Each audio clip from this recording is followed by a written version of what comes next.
The jury awards special recognition for excellence in narrative feature cinematography goes to Hissoni Johnson's Takeout Girl. Here's what the jurors said. Hissoni Johnson's Takeout Girl, simply put, delivers a full meal.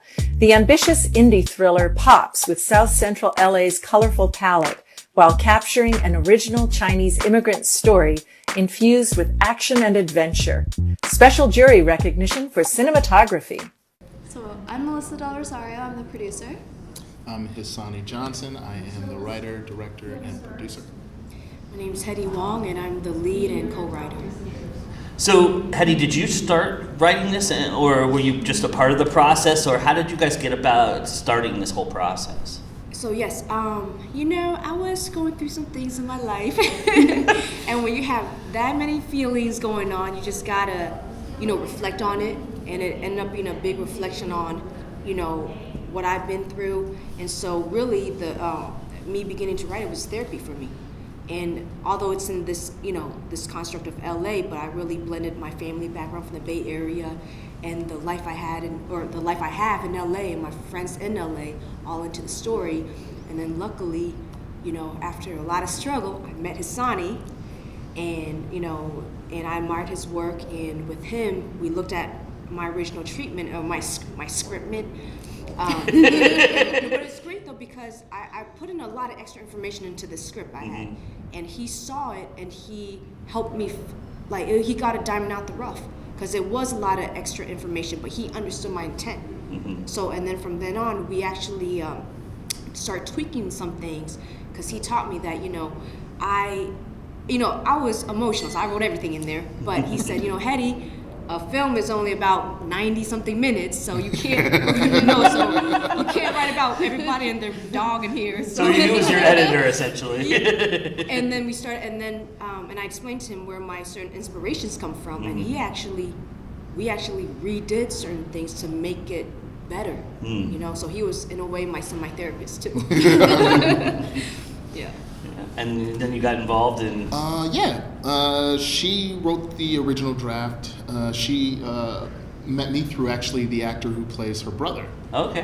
Because Lauren. we had worked together, Lauren Lee. And we met up. She had the first draft. We went back and forth. It took us about a month to write the first draft. And we worked primarily through phone calls. She would read some pages, give me some feedback. And we definitely, the spine of it was her original draft, but the meat of it we came up with together. We made it a lot more juicy in terms of plot and in terms of the main character. And I think we competed the script. We got it. It was a finalist at the Blue Cat. Oh, nice! Congratulations. And then we still worked on the script some more. So yeah, it was a wonderful time. And was it always the intention for you? Was it a vehicle for you, or is it something that you were looking at as being a part of this in the acting capacity, or did that come on later? Yes, originally that was my intent. But this from the inception of the outline to meeting Hissoni, I've been through a lot in life and just trying to get this off the ground. So by the time I got to Hissoni, I was very tired, and and he understands the business of film, more. And I said, Hissoni, if another Asian American actress can do it more skillfully than me, let's give it to her, because I want Takeout Girl to have a good fighting chance in this industry. So I can't told imagine. I told him to hold the calls for Tara. Yeah. I can't imagine somebody else playing the role. And that's why I took the project. I met her, and it was her personality. It was the way she moved through the world, the way she approached me. Because I'm almost 6 feet tall, about 250 pounds. But when we met, she felt as powerful as I was. And then she speaks in that lower register. So, you see a beautiful woman like this, you expect her to be like, hi. But instead it was, hey, what's up? How you doing? You want to make my movie? Not that. And I was like, not that wait a second. I can make a movie about her. No one's ever seen anybody like her before. Right. And I knew it was going to work just because of her personality. And when did you get involved, Melissa? How did you get involved in all this? It's crazy. They reached out, Hissoni and Berto reached out to me. I was in Cannes. I just showed my short film, and they were like, hey, you're in Vegas, we're in Vegas. I have this great idea. I want you to read the script. And I was just kind of like, okay, like, I'll read the script. And I had no expectations. I didn't know who they were. I was just getting like this call, and they pitched me the idea, and I was like, it sounds great. Where did you read it though? I read the script, and I was telling him I'm on the beach in a Cannes Film Festival right now, but I'll read your script. I've been here for the last 3 weeks, so it's the last couple of days of the film festival, and it was like out of thin air that like this. I wanted to do a feature. I want to do a feature about showing like women. I always love women in film, and especially Asian women in film, and it wasn't like the token Asian character. Right, sure. It was something that I've never seen before, and I don't think if I could have saw this growing up, I would have loved this. Yeah, sure, absolutely. Yeah, it's an interesting idea in that, obviously women empowerment and things like that are really prominent, but I found that the characters really had this nice vulnerability, they had a nice sensibility, they were real, they were authentic. Was that very important to you guys right off the bat to try and capture that? And I mean, even in the setting that we're talking about? From my experience, I always feel like people who are brave and courageous, it's not because they're just that. They are brave in spite of their fears, right? Oftentimes we're driven by so many complicated, dark feelings, and sometimes vulnerability, sometimes anger. And we just want to show well-rounded characters because, and we really reflected on both of our lives and the people, in our lives that we, when we were young didn't understand, but when we got older, we were like, he wasn't angry, he was driven by pain, things like that. So we wanted to make sure that these characters aren't black and white. People that you may have seen as criminals or villains, it's so much more than that. And since a lot of these characters are based on people I know, I was telling Hissoni, these weren't villains to me. I know what they did was bad, but they weren't bad people to me. They were just in a business that maybe people look down upon, that they could, catch a case for, but they were good people in their regular life. It's such a deep question that you asked, because she's right. Like, for me as a storyteller, I think it starts with telling a relatable story. Right. Because when you say relatable, you instantly jump to the audience relating to your story, but then you don't realize that it's a producer who relates to your story. It's a lead actress, a writer, all of the cast. Yeah. And it makes their job so much easier when they believe what it is they're doing, or they've experienced something. That's the whole crux of this film, is the fact that when you watch it, you instantly understand why, regardless of where you come. You could be rich and never been in this situation before, and know that if you were faced with the same decision she had to make, you'd do the same thing. Yeah. So I think the authenticity comes from that. And then the other layer of it is we wrote from our lives. Yeah. There's, like I said, if there's a spine and a skeletal system to this script, it would be based on her life, but the meat and the ligaments were me infusing elements of my own mother into hers, or elements of myself into her. So, and that segues me off to, like, us being such a diverse crew. We really set out to not be put in a box. Nice. Yes, we told a woman's story, but we told a unique woman's story. Yeah, absolutely. A story where, if you've watched the film, you can absolutely see where she had to skirt the line of femininity and masculinity in order to get what she wanted. In which case, it becomes appropriate for there to be, a male or female director. It doesn't have to be that one thing. Yeah. And because of where she's from, you can see how you could have had a Latino director, you could have had an Asian director, you could have had a black director. Sure. So, I don't know. It's such a deep question. I can go on forever. Well, along those lines, too, I mean, it's not just the main characters. You have all the exterior characters have moments. Yep. Vulnerability moments, strong moments, moments where they're confused, upset. I mean, every single one of them needs to be relatable. Right, and that just sells it. It was really important for me to just write what's truthful, and then let Hissoni, as the director, guide, edit-wise where it needed to go. He always could explain it way better than me about these larger literary concepts, but for me it was just very simple. I just wrote what I knew. Yeah, nice. There are no in our minds, there are no antagonists. Yeah. And everybody had to feel alive, or you just wouldn't buy the world. Yeah. Like, and it's one of those things that we overcompensated because our budget is so small. We can't do the sweeping cityscape shots. We can't go on the subway of New York.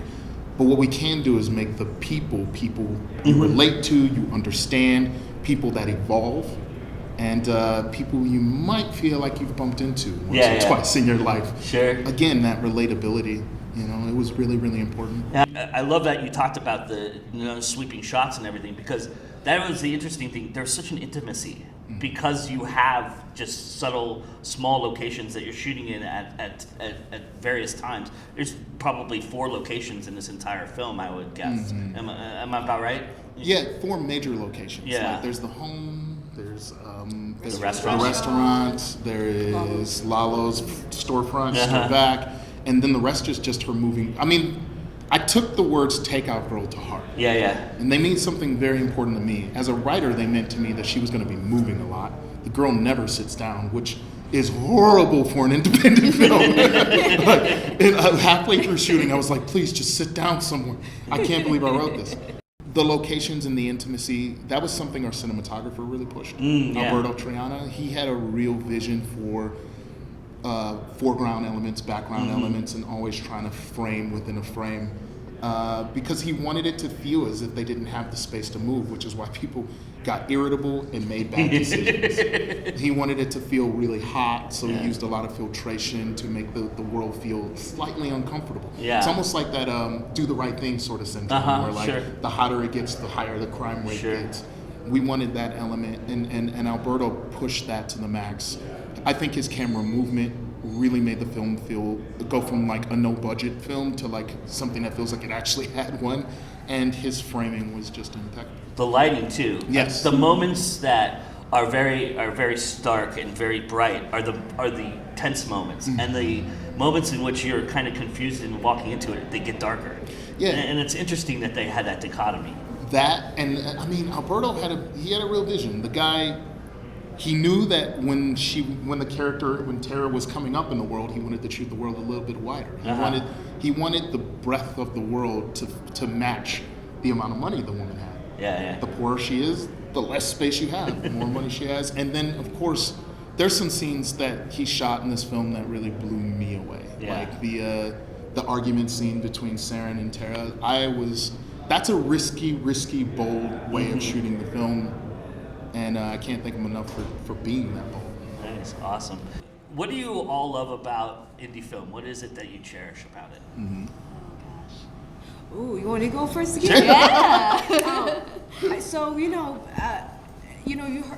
oftentimes heard of indie projects being a passion project, right? And our film is really based on passion because, like you said, everybody put in so much sweat equity. We got blood out of stone, and this all happened because of everybody's belief and faith and passion. Because when you're trying to make something out of nothing, you're gonna need passion to try. Yeah, sure. You're gonna need something. Right. So yeah, passion. And we're still driven by it. We're still fighting every day to just get results. Indie. What I love most about indie film is I love the challenge. Making an indie film is like lifting weights, except it's like bench pressing, squatting, and doing shoulder rolls and pec flies all at the same time. You know exactly who you are at the end of it and what you're capable of. And I love that at the end of it, you find that you're capable of a little bit more than you think. Because although that metaphor is very, very appropriate, you also have a lot of spotters. I love the relationships that come out of indie film. And I love that with indie film, you're in the driver's seat. Like, this film would not have happened under a Hollywood umbrella because, at least not with me directing. It would have been an Asian director for sure. It probably would have been a female director for sure. She probably would have been replaced with some major star who have credits. Yep. She would have been considered too young as a 23-year-old to be producing a motion picture. Our cinematographer would have needed more credits, but we said to hell with all of that and showed that yes, a male and female working together can tell a convincing story from a female perspective. Nice. We can make a film that essentially is accessible to everyone, even though it's made by the most diverse people on the planet. You know, a black man isn't stuck making films about just slavery or gun violence in Chicago. We can make films about anything. An Asian American woman can produce a film about anything. You know, a Latino cinematographer, well, we already know with the amount of Oscars they won, can shoot anything. So I guess that point has already been proven, and he's just continuing the tradition. But that's what I love most about independent film. Nice. You stamp your own ticket. That's fantastic. There's just this feeling, like I've been on big productions, I've been on small productions. It just feels like everyone comes together for a purpose. It's the passion, it's the challenge, but it's also really centralized around the story. Yeah. If you find the right story and the right team, there's nothing you can't do. Like Nice. that's what we have here, and that's what I know we'll have going into the next feature.